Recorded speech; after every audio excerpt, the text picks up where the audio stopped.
우리 하나님 말씀 보겠습니다. 하나님 말씀 창세기 1장 11절 말씀입니다. 창세기 1장 11절 같이 한 목소리로 읽습니다. 하나님이 이르시되 땅은 풀과 씨 맺는 채소와 각기 종류대로 씨 가진 열매 맺는 나무를 내려 하시니 그대로 되어. 아멘. 오늘 우리가 주만나 말씀이 32장까지 이렇게 우리가 이제 말씀을 읽었습니다. 이 창세기는 창조의 근원을 시작해서 우리 인생의 전반적인 우리 인생에 대해서 말씀을 하고 있습니다. 여러분, 우리 인생이라는 것이 무엇입니까? 우리가 이 땅에 왜 사는가? 우리가 이 세 가지의 질문을 놓고 정확하게 답을 할 수 있는 사람이 과연 몇 명이겠는가? 아무리 철학을 한 사람이라 할지라도, 아무리 어떤 종교적인 그런 창시자라 할지라도, 인생이란 무엇인가 했을 때에 우리가 세 가지의 질문을 합니다. 왜 태어났는가? 왜 태어났는가? 그리고 왜 사는가? 그리고 왜 죽는가?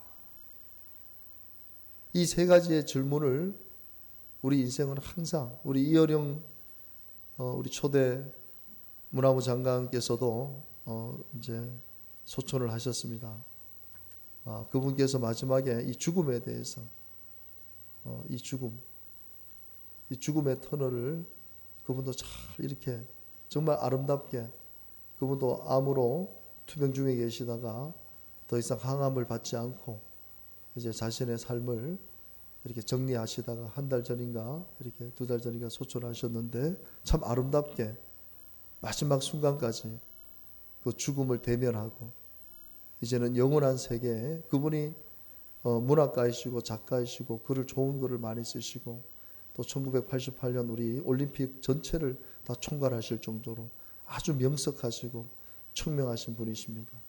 그분은 뭐 세상 철학부터 시작해서 이 세상의 어떤 이 역사적인 어떤 배경들 이런 것들을 다 통달하고 계시는 정말 아주 엘리트적인 그런 분이신데, 그분이 딸 되시는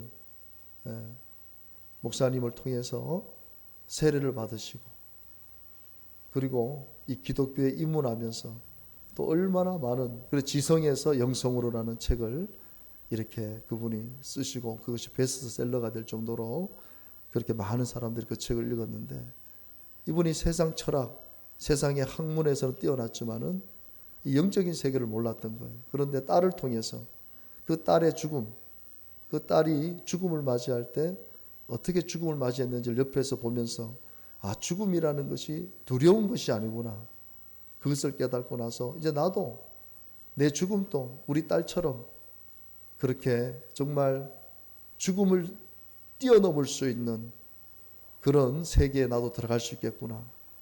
그렇게 그분이 그런 삶을 사시다가 이렇게 좋은, 정말 우리 기독교에서 많은 선한 영향력을 끼치시다가 소천을 했는데, 이제 그분의 메시지가 점점 바뀌는 거예요. 왜 사는가? 왜 태어났는가? 왜 죽는가라는 물음 앞에 이것을 아주 고귀하게 설명해 놓은 영상들, 설교들도 있고 강의들도 있습니다. 한 인생이, 여러분, 한 인생이 하나님을 만나지 못했을 때의 학문하고 하나님을 만났을 때의 학문하고는 하늘과 땅인 것입니다.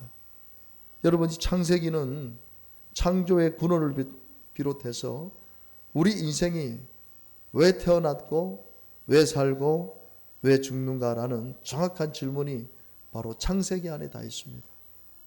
우리 인생의 모든 것이 창세기 안에 다 들어가 있습니다. 우리가 주만나를 통해서 지금 32장까지 오늘 야곱이 이제 형을 만나기 위해서 그 무서운 형, 자기를 죽이려고 군사 400명을 이끌고 오는 그 형, 그리고 20년 동안 모진 고난의 세월을 이겨내고 이제는 고향으로 가야 되는데 최고의 난간, 그 형을 이제 형이랑 이제 상봉하게 되는 이제 말씀을 오늘 이렇게 또 나누었습니다. 참 인생이라는 것이 얼마나 힘들고, 그 야곱을 야곱, 그러니까 성경에서 가장 우리 인생을 비유할 때 이 야곱. 근데 오늘 하나님께서 야곱을 너는 다시는 야곱이라 하지 말고 이스라엘이라 해라. 이스라엘. 여러분, 우리가 오늘 아침에도 제가 새벽에 말씀을 드렸지만은 이름 개명한다고 우리 인생이 달라지는 게 아닙니다. 뭐 그래서 요즘은 이름을 막 그냥 좋은 이름으로 개명을 하시는 분들이 있는데, 물론 이름을 뭐 개명해서 나쁜 건 아니겠지만은 이름을 바꾼다 해서 인생이 달라지는 게 아니에요. 여러분, 하나님은 이 야곱을 이미 변화시키신 것입니다. 무려 20년 동안 혹독한 훈련과 고난과 환난을 다 이겨내게 만드시고, 이제 때가 됐음에 너는 이제 야곱이 아니라 너는 이스라엘, 바로 하나님과 겨루어서 이긴 자기, 하나님이 야곱에게 져 주시는 거예요. 너무나 인생이 불쌍하고 고통스럽고 아프고 배반당하고 그런 인생을 살아온 그 야곱에게 하나님이 져 주시는 거예요. 그리고 은혜를 베풀어 주시는 거예요. 그 마찬가지입니다. 하나님이 우리를 보시면 불쌍히 여기시는 거예요. 왜? 죄로 인해서 누구 하나 편안한 사람이 없습니다. 여러분, 한번 세상을 한번 돌아보세요. 어제 우리 재한이 형제하고도 제가 또 성경 공부하면서도 이런저런 또 얘기를 나누면서 했지만, 한 사람도요 고민이 없는 사람이 없고, 한 사람도 문제 없는 사람이 없고, 한 가정에도, 어떤 가정에도 그 가정 속에 다 어려움이 있어요. 그게 왜? 인생이 죄로 인해서 구조가 그렇게 만들어진 거예요. 여러분, 우리는 창세기를 통해서 특별히 우리 교회 공동체 안에 하나님이 주시는 아름다운 이 사역들을 이루어 나가야 될 줄로 믿습니다. 우리가 이거를 모르게 되면은 이 교회 공동체도 그렇고 가정 공동체도 그렇고 서로 막 힘드는 거예요. 사는 게 너무너무 힘든 거예요. 안 그래도 죄 때문에 우리 인생이 힘든데, 우리가 하나님께서 주시는 그 은혜의 말씀 속에서 이 공동체가, 이 교회 공동체, 가정 공동체는 하나입니다. 분리가 아닙니다. 하나님께서 가정 공동체를 먼저 만드셨고, 그리고 예수님을 통해서 교회 공동체를 만드신 것입니다. 우리는 영적인 가족인 것이에요. 우리는 육신의 가족뿐만 아니라 우리 교회 공동체는 영적인 가족입니다. 저와 여러분이 가족이에요. 그러니까 여러분, 우리가 교회를 위해서 기도할 때 누구를 먼저 기도합니까? 바로 우리 교회 식구들을 위해서 먼저 기도하는 거예요. 우리 권사님, 집사님, 성도님, 우리 재한이 형제 청년들, 강모쌤, 지원쌤 다 기도하는 거예요. 왜? 여러분, 가족이라도 기도합니까? 가족이라도 잘 기도 안 합니다. 하지만 교회라는 것은 영적 공동체고 영적인 가족이기 때문에 매일매일 중보하면서 우리가 기도하게 되는 것입니다. 그래서 우리가 주만날을 통해서 지금 32장까지 왔는데, 제가 이렇게 말씀이 좀 길어서 그냥 간단하게 여러분들에게 말씀을 전하고, 또 다가오는 주일은 또 종료주일이고 또 부활주일이기 때문에 계속 이 말씀을 증거할 수 없기 때문에 창세기에서 나타난 이 말씀을 통해서 우리 교회와 가정에 정말 이 공동체가 더 아름다워지고 더 행복해지고 더 단단해지고 더 연합되어지는 그런 은혜가 이 창세기 말씀을 통해서 있게 되기를 바랍니다. 우리가 오늘 이 본문을 통해서 알게 되어지는 것은 창세기 1장 11절에 보면은요, 하나님이 이르시되 땅은 풀과 씨 맺는 채소와 각기 종류대로 씨 가진 열매 맺는 나무를 내라 하시니 그대로. 그러니까 각기 종류. 여러분, 지금 우리가 살아가는 이 세상에 다 달라요. 다 달라요. 지금 지구의 인구가 75억 정도가 된다는데 75억 명의 이 지문이 다 다릅니다. 그래서 하나님은 위대하신 거예요. 아무리 똑같아 보여도 다 틀려요. 하나님은 다 각각 우리가 생각할 때는 저 사람 멋있어 보이고 저 사람 잘나 보이지만은 하나님 기준에는 그게 아닙니다. 하나님은 다 다양성을 갖고 이 우주 만물을 창조하신 거예요. 이 작은 미생물 하나도 하나님은 그저 만든 것이 아니라 그것이 필요해서. 그래서 여러분, 우리는 이 다양성을 인정해 줘야 됩니다. 여러분 교회 우리 목회자가 제일 힘든 게 뭐냐면 교회는 너무 다양한 게 많아요. 다 다양한 사람이 모입니다. 제가 목회를 하면서 제일 힘든 게 주일학교도 해야 되고 중고등부도 해야 되고 청년회도 해야 되고 작년 다 해야 되잖아요. 개척교회 목사는. 큰 교회는 뭐 부목사들이 있고 전도사들이 있으니까 다 파트별로 나눠서 이렇게 하지만은 이 개척교회 목사는 본인이 다 해야 돼요. 주일학교도 해야 되고. 근데 다 달라요. 아이들은 아이들대로 다르고 청년들은 청년들대로 다르고 중학생은 중학생대로 다르고 장년은 장년대로 다 달라요. 근데 그 다양성을 인정해 주지 못할 때 바로 교회는 문제가 일어나게 되는 것입니다. 이제 여러분 학교도 보십시오. 이 진량만 해도 외국인 노동자들이 많습니다. 그러면 학교에도 외국인 아이들이 더 많은 학교도 있다 하더라고요. 네, 외국인 아이들이 더 많이 있는 학교도 있대요. 그러니까 앞으로는 다양한 사람들, 다양한 인종들이 모여서 우리 교회도 우즈벡에서 온 우리 에브게니 성도 가정을 통해서 주일날에 우리 본교회 성도보다 우즈벡에서 온 성도들이 더 많았어요. 거기서 오는 자녀들이 더 많이 있었어요. 근데 앞으로는 더 해줍니다. 더 많은 인종들, 더 많은 문화 속에서 다 다른 문화, 다른 생각을 가진 사람들이 이제는 교회에 와서 함께 신앙생활을 하게 되는 날이 이제 곧 옵니다. 벌써 왔습니다. 그리고 우리 교회도 다 다릅니다. 성격이 다르고 모양이 다르고 생긴 게 다르고 위치가 다르고 다 달라요. 하지만 하나님 보실 때는 하나인 것입니다. 그래서 우리는 다양성을 존중하고자 하는 마음을 갖고 있어야 돼요. 저 사람이 조금 안 좋아 보여도 저 사람은 저 사람 나름대로의 저는 스타일이구나 라고 인정해 줘야 됩니다. 그러니까 하나님께서 그렇게 만들어 놓으신 거예요. 각기 종류대로 다양하게. 그 성격도 다 틀리잖아요. 음식 먹는 것도 다 틀리잖아요. 우리 체질도 다 틀리잖아요. 여러분 창세기를 통해서 우리 가정도 마찬가지예요. 다 틀려요. 한 뱃속에서 나왔는데 틀려요. 참 이상하죠. 같은 부모님의 DNA를 받고 태어난 자식도 다 틀리단 말입니다. 그런데 어떻게 다 똑같을 수가 있겠어요? 어떻게 내 마음에 다 들 수가 있겠어요? 우리 교회 공동체, 우리 가정 공동체, 하나님의 말씀 각기 종류대로 다양하게 모인 거예요. 다양한 사람들이 앞으로 더 다양한 사람들이 모여서 하나님의 교회를 이루어 나갈 때 그 다양성을 존중해주고 우리 행복한 공동체가 더 하나님 앞에 영광 돌리고, 여러분의 가정도 마찬가지입니다. 여러분의 가정도 각자 서로 다르지만 존중해주고 함께해주는 여러분들의 가정이 되기를 바랍니다.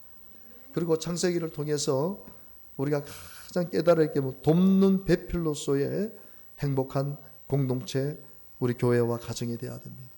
여러분 창세기 2장 18절에 보게 되면 여호와 하나님이 이르시되 사람이 혼자 사는 것이 좋지 아니하니 내가 그를 위하여 돕는 배필을 지으리라 하시니라. 아멘. 여러분 하나님께서는 사람이 혼자 사는 것이 좋아 보이지를 않습니다. 그래서 가정 공동체를 세우셨는데 그 가정 공동체, 교회 공동체는 어떻게 되면 서로 돕는 사이가 돼야 됩니다. 서로 돕는 사이가 돼요. 여러분 아내만 남편을 돕는 게 아닙니다. 남편도 아내를 도와야 돼요. 특히 여러분 지금 우리 젊은 청년들은요, 아마 많은 그런 사고들을 갖고 있겠지만은 특히 우리 지금 청년들, 결혼할 청년들은요, 내가 어떻게 하면 내 아내를 돕고 섬길 수 있는가, 그 생각을 가져야 됩니다. 자녀도 마찬가지입니다. 내가 우리 부모님을 어떻게 도울 수 있는가. 부모님은 우리 자녀들을, 부모님이야 당연히 자녀들을 돕죠. 이런 상호 관계가 될 때 교회도 마찬가지입니다. 목회자는 우리 성도들을, 성도는 우리 목회자를 서로 어떻게 하면 도울 수 있는가. 왜? 하나님이 그렇게 우리를 지으셨기 때문에. 혼자서 사는 것이 너무나 좋아 보이지 않아서 하나님은 돕는 배필 하와를 지어서 아담 곁에서 서로 돕는 사이가 되게 하신 것처럼 우리 교회는요, 우리 가정은 서로 도와야 됩니다. 그런 가정이 행복한 가정이 되고 행복한 교회가 될 줄로 믿습니다. 그리고 우리 행복한 이 공동체가 더 행복한 공동체가 되기 위해서는요, 제일 중요합니다. 사실 어떻게 보면 제일 중요하지만은 여러분들, 제가 이 말씀도 여러분들에게 몇 번 드렸지만은요, 예배를 최우선으로 여길 수 있는 공동체가 되어야 됩니다. 우리 가정도 마찬가지고 우리 교회도 마찬가지, 우리 개인의 삶도 마찬가지입니다. 어제 제가 우리 재한이 형제한테도 그 말씀을 했습니다. 하나님께서 왜 우리를 창조했는가? 우리가 창조된 목적을 모르게 되면은요, 방향이 전혀 틀립니다. 하나님이 우리를 창조했고 하나님이 왜 나를 창조했는지 그걸 모르게 되면요, 우리는 엉뚱한 데 모든 에너지를 다 쏟아버립니다. 쏟아버리고 전혀 하나님과 상관없는 삶을 살다가 그 인생이 망가지는 것을 보게 되었습니다. 여러분, 하나님께서 왜 우리를 창조하셨습니까? 바로 우리랑 깊은 사랑의 관계를 맺고 싶어서 우리를 창조한 거예요. 여러분, 지금도 여러분들 중에 하나님이 전혀 느껴지지 않는다면은 하나님이 너무 서운하다는 생각을 꼭 가지시기를 바랍니다. 하나님이 우리를 창조한 목적이 뭐냐? 바로 우리랑 깊은 관계를 맺고 싶은 거예요. 모든 신은 가서 기도하고 그걸로 끝납니다. 응답받으면 그걸로 끝납니다. 하지만 하나님은 아닙니다. 하나님은 우리가 기도해서 응답받고 어떤 축복을 받고 그걸로 끝나는 것이 아니고 매일매일 하나님은 우리와 관계를 맺고 싶은 거예요. 그것이 뭡니까? 그것이 바로 예배인 것입니다. 그럼 우리의 삶의 목적이 뭐예요? 하나님을 예배하는 것이에요. 그 이상도 그 이하도 아닙니다. 우리가 살아가는 목적이 뭐냐? 하나님을 예배하는 것이에요. 하나님이 어느 정도로 우리의 예배를 받으십니까? 여러분, 이 아벨이라는 사람이 창세기 4장에 보면은요, 4장 4절에 보면 아벨은 자기도 양의 첫 새끼와 그 기름으로 하나님 앞에 예배를 드립니다. 제사를 드립니다. 그런데 하나님께서 아벨과 그의 제물을 받으셨다는 거예요. 그러니까 하나님이 받으시는 사람, 하나님이 받으시는 그 예배, 그리고 하나님이 얼마나 기뻐하시면 이 아벨의 제사를 기쁘게 받으신 거예요. 다 받는 게 아닙니다. 형 가인의 예배는 안 받으셨어요. 그만큼 하나님은 예배의 자를 찾고 계신 것입니다. 예배를 통해서 나와 깊은 관계를 맺고 싶은 사람을 하나님은 찾고 계신 거예요. 여러분, 우리 교회는 더 하나님 앞에 집중해서 하나님이 기뻐하는 예배를 드려야 됩니다. 오늘 우리 교회 공동체가 이렇게 예배를 드리지만 참 안타까운 것은 하나님께서 누구의 예배는 받으시지만 누구의 예배는 안 받으신다는 이 충격적인 사실을 우리가 알아야 됩니다. 그래서 여러분, 우리가 토요 기도회 때 여러분 기도하는 이유가 바로 거기에 있는 거예요. 어제 저녁에 8시부터 9시까지 우리가 다른 기도하지 않잖아요. 1시간 동안 오직 예배를 위해서, 오직 예배를 위해서 기도하는 이유가 바로 거기에 있습니다. 물론 저도 설교하고 쉬면 좋죠. 하지만 오늘 이 드려지는 이 예배가 하나님이 가장 기뻐하는 예배가 되도록, 아벨처럼 하나님이 연락받으시는 예배가 되도록 기도로 준비하고, 예배를 통해 오늘 또 여러분들이 예배를 통해서 하나님의 관계가 회복되는 것입니다. 여러분의 영혼이 회복되는 것입니다. 여러분들이 축복받는 인생이 되는 것입니다. 우리 행복한 공동체는 예배를 최우선으로 여기는 공동체. 여러분, 우리의 가정도 모이면 예배할 수 있는 공동체, 그런 가정이 되기를 주님의 이름으로 축복합니다. 다음으로 하나님과 동행하는 행복한 공동체가 되어야 됩니다. 오늘 우리 교회는 하나님과 동행하는 행복한 순복음 교회가 되어야 됩니다. 여러분의 가정도 하나님과 동행하는 가정이 되어야 됩니다. 우리가 제일 사모하는 말씀이죠, 사실. 창세기 5장 24절에 보게 되면은요, 에녹이 하나님과 동행을 했는데 하나님이 그를 데려가심으로 세상에 있지 아니했다. 죽음을 경험하지 않고 하늘나라 가신 분이 바로 에녹입니다. 왜 하나님께서 에녹을 이렇게 축복했냐면 하나님과 동행한 것입니다. 여기서 동행이라는 것은 뭐냐면 발을 맞춘, 어제 제가 여러분들에게 영상을 보내줬죠. 야, 그 10명이 넘는 사람들이 그렇게 빠른 템포를 가지고 발을 움직이는데 한 사람도 틀리게 하지를 않더라고요. 얼마나 많이 연습을 했으면 그 많은 사람들이 동시에 그 빠른 리듬들을 그대로 다 맞추더라고. 얼마나 많이 연습을 하고 얼마나 마음들을 생각들을 하나가 되기 위해서 노력했겠습니까? 마찬가지입니다. 그렇게 하는 거예요. 하나님의 발걸음에 내 발걸음을 맞추는 거예요. 쉽게 얘기하겠습니다. 하나님 말씀대로 사는 거예요. 하나님 말씀대로만 살면 그게 하나님과 동행하는 방법입니다. 여러분들이 하나님 말씀, 특별히 주일날 주신 이 말씀, 목사님을 통해서 주신 말씀 붙잡고 하나님, 저는 목사님이 주신 말씀을 하나님 말씀처럼 받겠습니다. 저는 그 말씀 한 주간 순종하며 살겠습니다. 우리가 그렇게 계속 살다 보면요, 그게 동행이 되는 것이고 하나님은 그 동행하는 교회를 부흥시켜 주시는 거예요. 한 사람 한 사람이 하나님과 동행하기 위해서 하나님 말씀대로 순종하며 사는 그 교회를, 그 가정을 하나님은 축복해 주실 줄로 믿습니다. 그리고 우리가 창세기를 통해서 다른 건 몰라도 이 땅에서 꼭 이루어야 될 사명이 있어요. 그게 뭐냐면 가족 구원을 이루어야 됩니다. 우리가 저녁마다 기도하죠.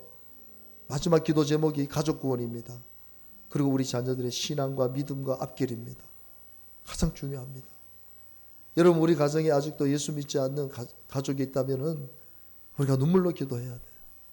눈물로 기도하고 하나님 어떻게 됐든 간에 하나님 구원해 주시옵소서. 금식하면서 부르짖으면서 눈물 흘리면서 하나님 앞에 우리 안타까움을 계속해서 표현해야 됩니다. 그리고 선한 영향력을 가지고 우리 가족을 전도해야 됩니다. 더 기도해야 됩니다. 우리 가족만이라도 우리가 반드시 구원의 방주에 다 들어갈 수 있도록 그렇게 기도해야 됩니다. 세상이 멸망당할 때 내 가족 중에 누군가 하나가 거기서 탈락된다고 했을 때 얼마나 마음이 고통스럽고 아프겠습니까? 살아있을 때 해야 됩니다. 여러분, 창세기에 노아의 가정을 기억하시잖아요. 하나님께서 홍수로 다 모든 생명을 이제 멸하실 때 홍수를 땅에 일으켜 무릇 생명의 기운이 있는 모든 육체를 천하에서 멸절하리니 땅에 있는 것들이 다 죽으리라. 이제 다 죽는 거예요. 그러나 너와는 내가 내 언약을 세우리니 너는 내 아들들과 내 아내와 내 며느리들과 함께 그 방주로 들어가라는 거예요. 노아의 가족은 하나님 다 구원해 주셨습니다. 이것은 무엇을 의미합니까? 예수 믿는 우리 가정이 다 구원받아야 된다는 거예요. 다 구원의 방주에 들어가야 된다는 것입니다. 소원을 가집시다. 아직 예수 믿지 않는 우리 가정, 창세기 말씀을 통해서 하나님, 노아의 가정을 구원하신 하나님, 다 구원하신 하나님, 우리 가정을 구원하여 주시옵소서. 다음으로 허물을 덮어주는 행복한 공동체가 되어야 됩니다. 허물을 덮어주는. 지난주에도 제가 여러분들에게 창조적인 말에 대해서 말했지만은 이 말이 사람을 죽게 합니다. 여러분, 이 창세기 말씀을 통해서 하나님이 절대로 우리 인간의 허물을 둘출하고 하시지 않습니다. 이 노아의 사건을 통해서요, 하나님 노아의 아들들의 사건을 통해서 허물은 덮어줘야 되는 것입니다. 허물을 들춰내는 거 하나님 기뻐하지 않습니다. 허물을 까발렸던 자식이 최악의 저주를 받습니다. 하지만 허물을 덮어줬던 셈과 야벳은 하나님이 최고의 축복을 주십니다. 이것을 우리는요, 우리 교회 공동체가 무너지는 이유가 뭐냐면 자꾸 허물을 들춰내는 거. 목사님의 허물을 들춰내고 성도들의 허물을 들춰내는 교회는요, 그냥 망하게 되어 있습니다. 하지만 허물을 덮어주고 기도해주는 교회, 사랑으로 보듬어주는 교회는 하나님이 축복해 주시는 공동체가 되고, 가정도 마찬가지예요. 우리 가정도 자꾸 허물을 들춰내다 보면요, 그 허물로 인해 싸우게 되고 분쟁하게 되고 갈라지게 됩니다. 하지만 누군가 허물을 덮어주고 사랑으로 보듬어주고 함께 해줄 때 그 가정은, 그 교회는 행복한 공동체가 될 줄로 믿습니다.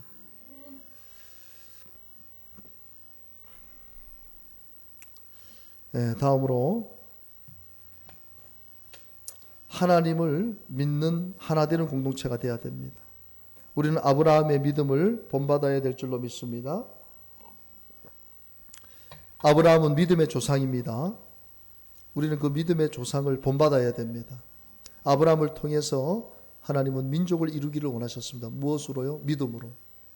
아브라함이 하나님을 믿는 믿음을 의로 여기셨고 그 믿음을 통해서 이삭을 야곱의 12아들이 태어나게 된 것입니다. 그래서 믿음의 조상을 우리가 아브라함이라 하는 거예요. 그래서 우리 교회 공동체 안에 이 믿음이 있어야 돼요. 아브라함처럼 하나님을 믿는 믿음이 있어야 됩니다.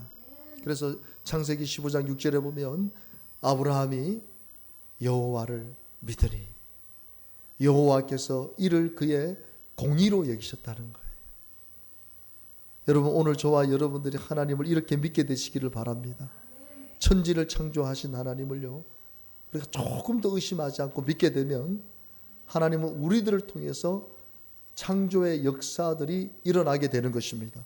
아브라함을 통해서 이스라엘이라는 나라가 믿음으로 세워진 것처럼 하나님을 믿는 공동체를 통해서 하나님을 온전히 믿는 가정을 통해서 하나님은 또 다른 나라를, 하나님의 나라를 건설하기를 원하신다는 이 사실을 여러분 꼭 기억할 수 있게 되기를 바랍니다. 다음으로 서로 섬기는 행복한 공동체가 되어야 됩니다. 여러분, 창세기 18장 2절에 보게 되면요, 아브라함이 사람을 섬기는데 어떻게 섬기냐면 우리도 이렇게 섬겨야 됩니다. 이렇게 섬기면 아브라함처럼 복을 받습니다. 같이 한번 읽어봅시다. 눈을 들어본 즉 사람 셋이 맞은편에 서 있는지라 그가 그들을 보자 곧 장막문에서 달려나가 영접하며 몸을 땅에 굽혔다. 여러분들이 다 읽으셨기 때문에 한 절만 있습니다. 가장 더운 오후 한 3시쯤에 아브라함이 사람들을 영접하기 위해서 그 장막문 앞에 있습니다. 근데 사실 이 사람들이 천사예요. 천사. 사람이 아닙니다.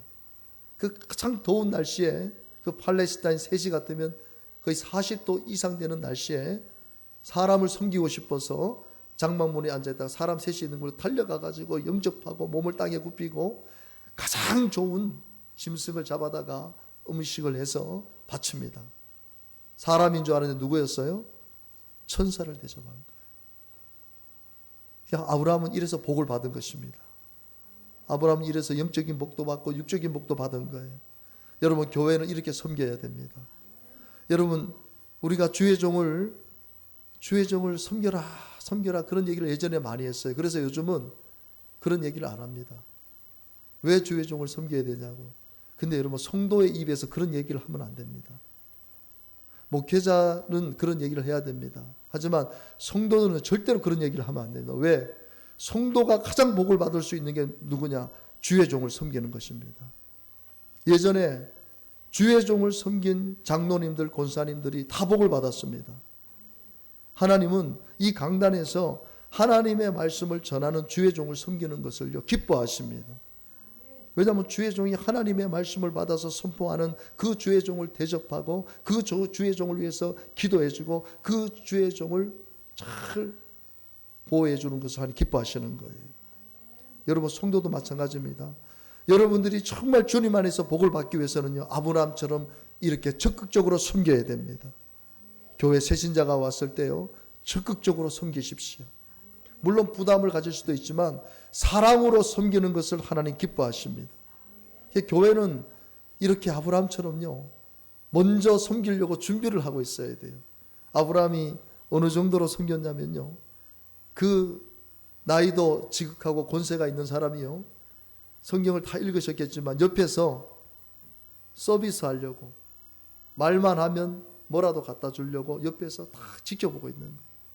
그 정도로 아브라함은 섬김의 사람이었습니다. 그래서 하나님이 아브라함에게 복을 주신 거예요. 교회가 복을 받기 위해서는요, 은혜 공동체가 되기 위해서는요, 아브라함처럼 내가 오늘 또 교회 가서 내가 이렇게 섬기기를 원합니다. 누가 나에게 얘기하지 않는다 할지라도 나는 아브라함처럼 이렇게 적극적으로 섬기는 성도가 되겠습니다. 할렐루야. 여러분, 순종으로 하나님을 경험하는 우리 교회와 가정이 되기를 주님의 이름으로 축복합니다.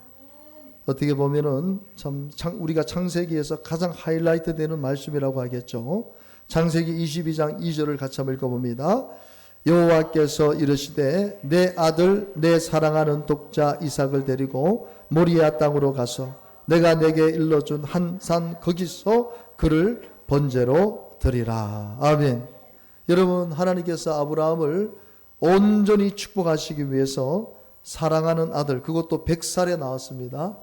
100살에 나왔어요. 하나님께서 약속해 주셨지만 25년이 걸렸습니다. 75세에 부름을 받고 100세에 이삭을 낳은 거예요. 그런데 이삭의 나이가 약 15세에서 17세 나이가 되었을 때에 하나님께서 너는 네 아들을 모리아산에 가서 번제로 바치라는 거예요. 여러분, 번제 여러분 제가 설명을 드렸죠. 죽여서 각을 떠서 내장을 다 꺼내서 각 마디마다 그걸 불에 태워서 하나님 앞에 흠양해 드리는 것이 번제입니다. 그러니까 말 그대로 자기 자식을 막 다 난도질을 하라는 거예요. 여러분, 여기에 말씀에 순종할 수 있는 사람이 누가 있겠습니까? 여러분, 우리는 하나님의 의도를 알아야 돼요.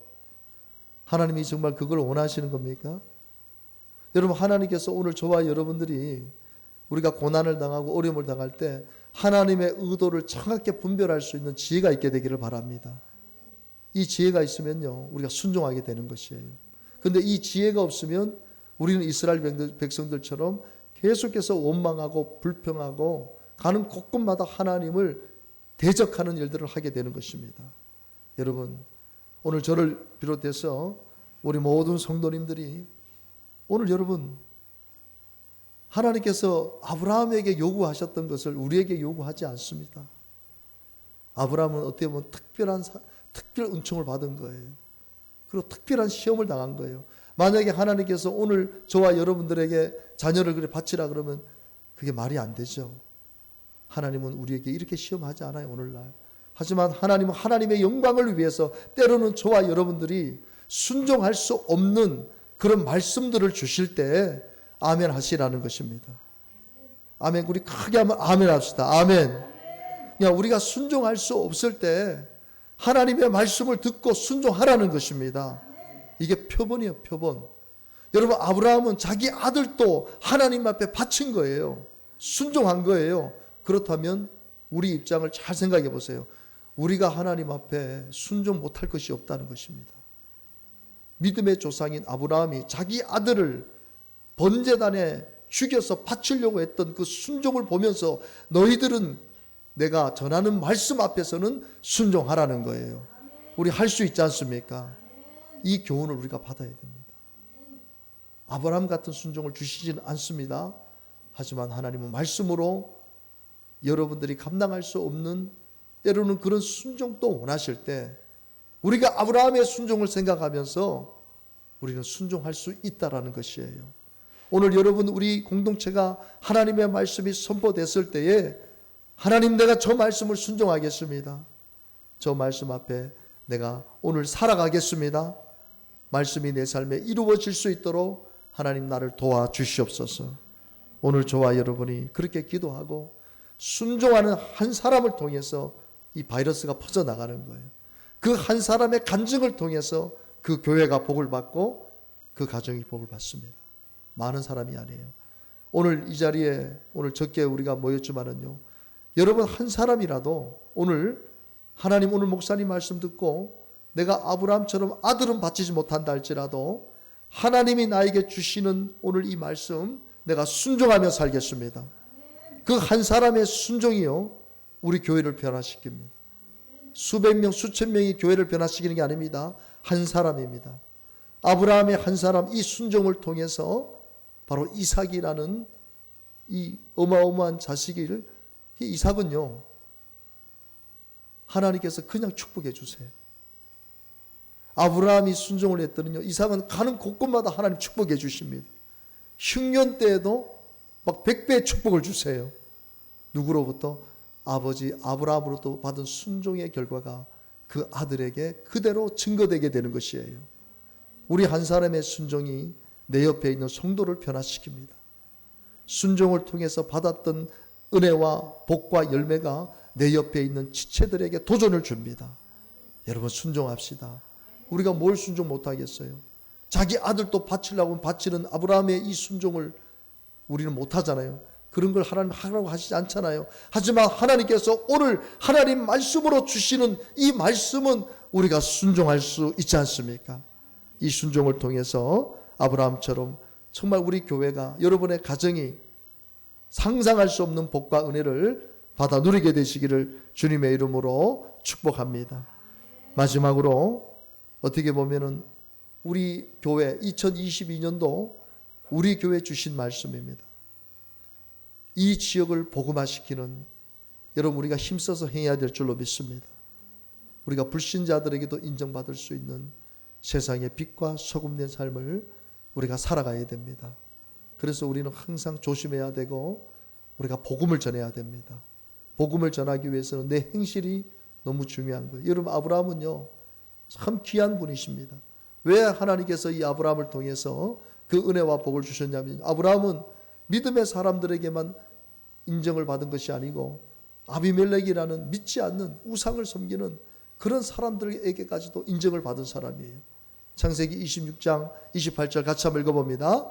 그들이 이르되 여호와께서 너와 함께 계심을 우리가 분명히 보았으므로 우리의 사이 곧 우리와 너 사이에 맹세하여 너와 계약을 맺으리라 말하였노라. 아멘.